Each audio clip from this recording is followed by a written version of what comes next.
Welcome to the channel Mystic Tarot. ये weekly readings है। 8 अप्रैल से नया हफ्ता स्टार्ट हो रहा है। उस दौरान हम देखेंगे फायर साइन एरीज़, लियो और सजिटेरियस के लिए क्या सिचुएशन रहेगी। यहाँ ये बात समझने वाली है कि 8 वो दिन है जहाँ पे सोलर एक्लिप्स है, और ज़ाहिरी बात है कि सोलर एक्लिप्स से पहले और बाद के मामलात में बहुत ज़्यादा फ़र्क आ जाता है। सो स्टार्ट करते हैं एरीज़ के साथ और देखते हैं कि क्या चेंजेस जो हैं वो फर्स्ट लेवल ऑफ चेंज जो है वो क्या होगा। यूजुअली जो एनर्जी होती है एक्लिप्स की, उसको अपने आप को सामने लाने के लिए कुछ थोड़ा सा टाइम जो है वो रिक्वायर्ड होता है। समटाइम्स कुछ महीने के बाद भी असर हो रहा होता है। सो देखते हैं कि क्या सिचुएशन है एरीज़ लोगों के लिए। मंडे का दिन जो है कोई नई किस्म की एक्टिविटी जो है वो सामने आ रही है। ये काफ़ी हद तक थ्रिलिंग हो सकती है, कुछ इंस्पायरिंग भी हो सकती है दूसरों के लिए। ये भी हो सकता है कि कोई क्रिएटिव किस्म का आप काम कर रहे हैं, लेकिन जो भी है आप अपनी लाइफ के अंदर बहुत ज़्यादा मुतमईन नज़र आ रहे हैं और बहुत सेटिस्फाइड हैं। ये चीज़ आपके फैमिली के हवाले से भी हो सकती है, फैमिली मैटर्स अगर हैं, यानी कि रिलेशनशिप या वैसे फैमिली। और करियर के हवाले से भी आप अपने आप को किसी स्टेबल जगह के ऊपर देखते हुए नज़र आ रहे हैं, यानी कि मंडे का दिन आपको लगेगा कि आप बहुत अच्छी जगह पे मौजूद हैं अपनी ज़िंदगी के अंदर। ट्यूसडे के दिन जो है अलबत्ता कुछ अनएक्सपेक्टेड हैपनिंग्स हो रही हैं। टावर का कार्ड है। यूजुअली इस कार्ड को नेगेटिव कॉनोटेशन में देखा जाता है, लेकिन मेरा ये ख़्याल है कि जब भी कुछ इस किस्म का मेस होता है, ब्रेकअप होता है, चाहे फ़िज़िकली हो, चाहे मेंटली हो, चाहे किसी के साथ हो, चाहे इंटरनलाइज्ड हो, तो बहरहाल एक स्पेस जो है वो क्रिएट होती है और आपको कुछ नया करने का, कुछ नया बनाने का, चीज़ों को ठीक करने का मौका जो है वो मिलता है। लेकिन फॉर द टाइम बीइंग इस दिन जो है कुछ ना कुछ ऐसा ज़रूर हो सकता है जो अनएक्सपेक्टेड हो, जो कि आप झुंझलाहट का बायस हो आपके लिए, आप इरिटेटेड फील करें, अनएक्सपेक्टेड किस्म के कुछ डिलेज़ आ जाएं उस इवेंट की वजह से, जो कि टावर के अंडर जो है वो आपकी लाइफ में होगा। अच्छा, साथ ही अब एक हेल्ड किस्म की पोजीशन आ गई है हैंगमैन की। कोई ना कोई ऐसी चीज़ यहाँ पे हुई है ट्यूसडे वाले दिन जिसने आपको स्टक कर दिया है, और इसका इफ़ेक्ट जो है आप वेंसडे को भी फील कर रहे हैं। हो सकता है कि कोई काम का प्रोजेक्ट चल रहा हो और सडनली उसके अंदर कोई एरर आ गया है या किसी किस्म का कुछ डैमेज हुआ है, जिसकी वजह से आप एकदम से एक स्टक स्टेट के अंदर नज़र आ रहे हैं। क्योंकि ये बात याद रखने की है कि मंडे वाले दिन you are feeling very high, you will be feeling very high, और आप अपनी जगह पे अपनी ज़िंदगी से बहुत ज़्यादा मुतमईन नज़र आ रहे थे। सो 9 ऑफ वॉन्ड्स स्ट्रगल है यहाँ पे। You are trying to recover things, जो भी वट एवर हुआ है यहाँ पे ट्यूसडे वाले दिन। अच्छा, ये कुछ माइनर बात भी हो सकती है, लेकिन चूँकि यहाँ पे 2-3 दिन इसकी एनर्जी ही लिंगर ऑन कर रही है, और चूँकि मुझे ये पता है कि एक्लिप्स पीछे हुआ है, सो मैं ये कह सकती हूँ कि कोई मसला ऐसा है जिसको डील करने के लिए काफ़ी दिन रिक्वायर्ड है। सो आप यहाँ पे स्ट्रगल करते हुए नज़र आ रहे हैं, चीज़ों को सेटल करने की कोशिश कर रहे हैं। थर्सडे वाले दिन मामलात काफ़ी हद तक सॉर्ट आउट होते हुए नज़र आ रहे हैं। फ्राइडे के दिन हो सकता है कि इस मसले को हल करने के लिए बहुत ज़्यादा कम्युनिकेशन हो रही हो। ये भी हो सकता है कि अगर कोई चीज़ ख़राब हो गई है तो आप किसी एक्सपर्ट को बुला रहे हैं उसको दिखाने के लिए, ठीक है, या आप अपना प्रॉब्लम लेके किसी के पास जा रहे हैं कि इसको कैसे जो है वो ठीक किया जाए। लेकिन बहरहाल एक ऐसी पॉजिटिव एक्टिविटी जो कि मामले को हल करने की तरफ बढ़ाएगी, वो यहाँ फ्राइडे को होती हुई नज़र आ रही है। सबसे अच्छा कार्ड जो जब भी टावर आता है उसके बाद सबसे अच्छा कार्ड जो मुझे महसूस होता है वो 3 ऑफ पेंटिकल्स का है, कि आप जो है वो चीज़ों को, अगर आपने पहले चीज़ों को सही से मैनेज नहीं किया हुआ था, सही से सेफ़ नहीं थी आपकी चीज़ें, कोई बैकअप नहीं था, या कोई भी प्रॉब्लम था जो भी जिसकी वजह से ये टावर ने आपको हिट किया है, now you are ready to make a stronger foundation for your things, for your relationship, whatever is going on in your life. अब आप जो है उसको एक स्टेबल ग्राउंड के ऊपर ज़्यादा प्रोटेक्टेड अंदाज में खड़ा करना चाह रहे हैं, जो भी ये चीज़ थी, और इसके लिए 3 ऑफ पेंटिकल्स का कार्ड बेहतरीन है।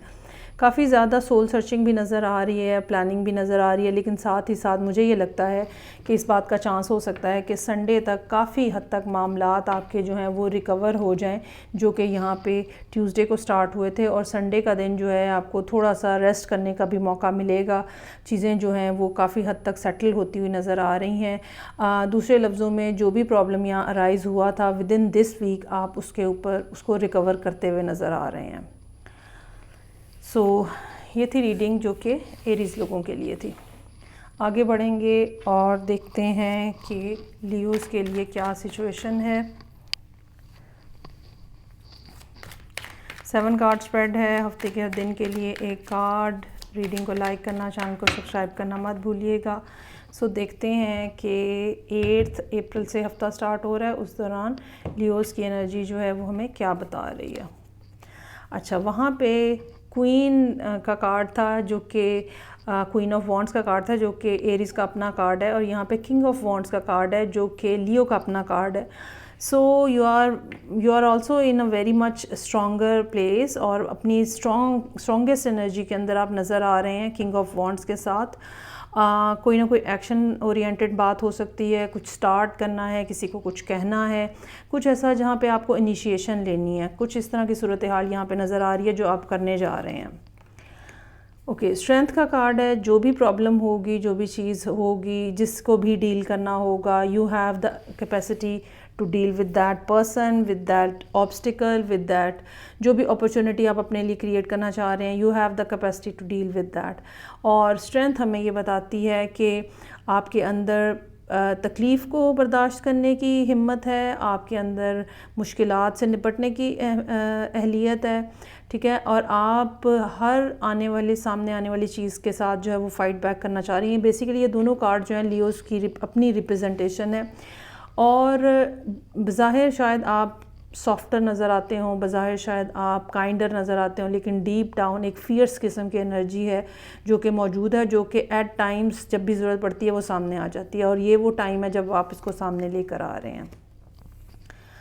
अच्छा, अब ये किसी भी मामले के हवाले से सूरत हाल हो सकती है, ठीक है। आप बहरहाल काफ़ी ज़्यादा काम करते हुए नज़र आ रहे हैं। वेडनेसडे के दिन 8 ऑफ पेंटिकल्स है, ये ऐसे है जैसे वीकेंड आने से पहले हम फटाफट काम निपटा रहे हों, वेकेशन किसी पे जाना है तो हम फटाफट काम निपटा रहे हों, ठीक है। You are simply trying to complete your chores.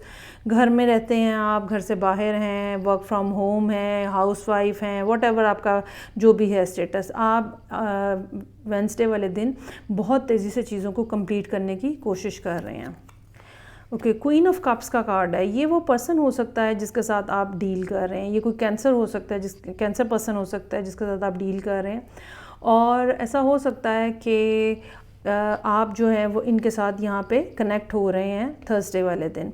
कोई ना कोई राब्ता हो रहा है, कोई ना कोई बात हो रही है, आपको ये महसूस होता है कि ये पर्सन बहुत काइंडर है, बहुत सॉफ्टर है, इंट्यूटिवली बड़ा स्ट्रॉन्ग हो सकता है, मेल और फीमेल रिगार्डलेस ऑफ दैट। तो इनके साथ कहीं ना कहीं राब्ता आपका इस्टेब्लिश होता हुआ नज़र आ रहा है। डेथ एंड रीबर्थ का कार्ड है जो कि सर्टन चीज़ों की लाइफ में एंडिंग की बात करता है ताकि कुछ नया बन सके।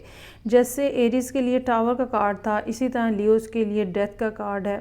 कुछ ना कुछ ऐसा ट्रांजिशनल है, ट्रांसफॉर्मेशनल है जो कि आपकी लाइफ में हो रहा है, और उसके बाद नई शुरुआत जो है वो बहरहाल इमिनेंट है। अच्छा, आप अब एंडिंग तो हो रही है कहीं ना कहीं लाइफ में, लेकिन आप कुछ कंफ्यूज हैं। मुझे लगता है कि नेक्स्ट क्या स्टेप लेना है, कुछ उस हवाले से कंफ्यूजन है, या ये भी कंफ्यूजन हो सकती है कि दूसरा पर्सन जो है वो कैसे रिस्पॉन्ड करेगा, या इस मामले के ऊपर अगर आप एक्शन लेते हैं, स्टेप अप करते हैं चीज़ों को, तो इन्वायरमेंट किस तरह का क्रिएट होगा। इस तरह की थोड़ी बहुत जो चीज़ें हैं ना वो अभी आपके लिए थोड़े परेशान कुन है, लेकिन मेरा ये ख्याल है ये काफ़ी हद तक नेगेटिव थिंकिंग है, और rather than taking a chance you are taking too much time to overthink. और उसके बाद फिर टेम्परेंस का कार्ड है। यहाँ पे आके आप डिसाइड कर रहे हैं कि ओके, स्लो एंड स्टेडीली आगे बढ़ना चाहिए, और आहिस्ता आहिस्ता जो है ना वो चीज़ों को ना सिर्फ आगे बढ़ाना चाहिए बल्कि इम्प्रूवमेंट जो है ना, जिस भी मामले को आप देख रहे होंगे अपनी ज़िंदगी के अंदर इस वीक में, तो इम्प्रूवमेंट अगर आप लाना चाह रहे हैं तो उसकी एक्सपेक्टेशन भी ग्रेजुअल होनी चाहिए, एकदम से कुछ नहीं होगा। स्लो और स्टेडीली अगर आप आगे बढ़ेंगे तो मामलात आपके जो हैं वो स्मूथली आगे चलेंगे। लेकिन ये कि ये चीज़ हमें ये बताती है कि अगेन आप जो है वो एक्टिव पार्ट के अंदर हैं, आप ज़िंदगी में जो भी हासिल करना चाह रहे हैं आप उसके लिए हर तरह की एफ़र्ट करने को तैयार हैं और कर भी रहे हैं। चलें जी, ये तो हो गया लियोज़ के लिए। आगे बढ़ेंगे और देखते हैं कि सजिटेरियस लोगों की क्या एनर्जी रहेगी 8 अप्रैल से, जबकि नया वीक स्टार्ट हो रहा है, तो उस दौरान क्या मामलात जो हैं वो सामने रहेंगे।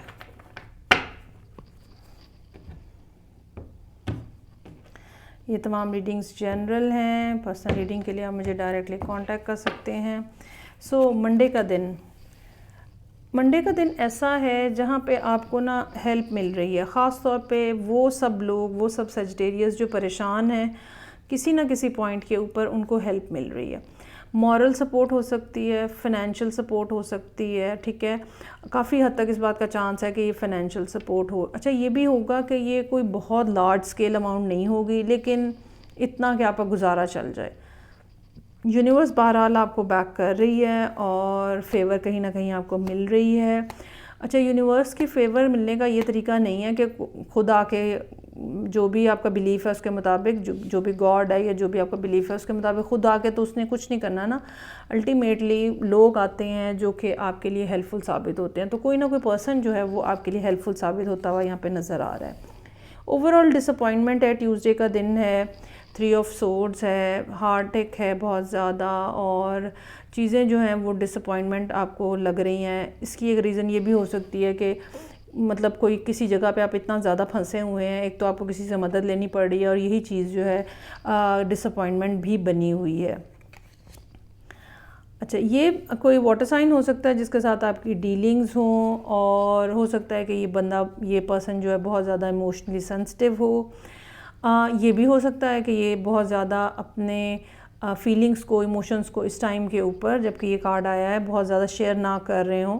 और इसकी रीज़न जो है ये भी एक रीज़न हो सकती है कि आपका हार्ट ब्रेक हुआ है, क्योंकि अभी तक ये पर्सन ओपनली सामने अपफ्रंट नहीं आया, आपको नहीं पता what exactly this person is thinking. On the other hand the other person is the emperor, ठीक है। जितनी ज़्यादा emotional sensitivity queen of cups की है, उतनी ज़्यादा हार्शनेस एम्परर की है। एम्परर बज़ाहिर हो सकता है बड़ा डिसेंट पोलाइट पर्सन नज़र आता हो, लेकिन deep down they are very harsh और बहुत ज़्यादा स्टेडफास्ट होते हैं, बहुत ज़्यादा अथॉरिटेरियन हो सकते हैं, और हर तरह से सिस्टम जो है उसको मेंटेन रखना चाहते हैं। इनके यहाँ वो गुंजाइश नहीं होती कि भाई मेरा दिल नहीं चाह रहा, या मैं फील नहीं, आई डोंट फील लाइक, इस टाइप के सेंटेंसेस ये नहीं बोलते। और इन दोनों के दरमियान में 2 ऑफ सोर्ड्स है, यानी कि इन दोनों के दरमियान में कोई कम्युनिकेशन नहीं है। कम्युनिकेशन ना होने की रीज़न मोस्ट प्रोबेबली जो है वो कोई फाइनेंशियल एस्पेक्ट भी हो सकता है, लेकिन इमोशनल डिस्टर्बेंस भी हो सकती है। सो अब इसमें से आपको चूज़ करना है, either you are Queen of Cups, very sensitive person, emotionally very sensitive, और यू आर एन एम्परर, ठीक है, जो कि जहाँ पे इमोशंस जो है ना फिर वो साइड पे रख देते हैं। उसकी कोई भी रीज़न हो, लेकिन क्या ये बाय नेचर ये पर्सन ऐसा है, या अभी लेटर स्टेज में जाकर ये पर्सन ऐसा हुआ है, तो कोई भी रीज़न हो सकती है। लेकिन for the time being this person is कि भाई सब इमोशंस जो है ना वो साइड पे रखें, और जो बात है करने वाली वो करें। और अमूमन ये भी चाह रहे होते हैं कि दूसरी तरफ से कोई इनिशिएशन हो, और चूंकि ये ख़ुद इनिशिएट नहीं कर रहे, क्वीन ऑफ कप्स भी चुप है, सो दोनों के दरमियान में कोई कम्युनिकेशन नज़र नहीं आ रही। अच्छा, इस लिहाज से सैटरडे का दिन बेहतर नज़र आ रहा है। चैरियट का कार्ड है, कुछ मूवमेंट है, और अगेन 8 ऑफ वॉन्ड्स का कार्ड भी मौजूद है, कुछ मूवमेंट है। अब एक तो ये बात आपको देखनी है कि आप खुद क्वीन ऑफ कप्स हैं, बीइंग अ सजिटेरियस पर्सन, या एम्परर हैं। और मुझे ये लगता है कि जो भी पर्सन एम्परर है ना, मुझे नहीं लगता कि वो स्टेप अप करेगा, ठीक है। अगर आप क्वीन ऑफ कप्स की एनर्जी में हैं तो आप मान लें कि आपको ही राब्ता करना है, और दूसरा पर्सन नहीं राब्ता करेगा। और लेकिन ये कि बहरहाल कोई कम्युनिकेशन होता हुआ नज़र आ रहा है, ट्रैवल होता हुआ नज़र आ रहा है, राब्ता करने की कोशिश नज़र आ रही है। ये भी मुझे महसूस हो रहा है कि आप बीइंग अ सजिटेरियस, ठीक है, आप बहुत ज़्यादा एंग्जाइटी में हैं इस सारी सिचुएशन की वजह से, और जो है वो क्योंकि राब्ता कोई नहीं है, बात कोई नहीं हो रही, काफ़ी दिन गुजर गए हैं यहाँ पे इस वीक में भी। सो ये चीज़ जो है वो आपके लिए काफ़ी ज़्यादा एंग्जाइटी लेकर आ रही है। तो ये थी रीडिंग जो कि सजिटेरियस लोगों के लिए थी। फीडबैक का मुझे इंतज़ार रहेगा। मैं आपसे नेक्स्ट रीडिंग साथ फिर मिलूँगी। अपना ख्याल रखिएगा। खुदा हाफिज़।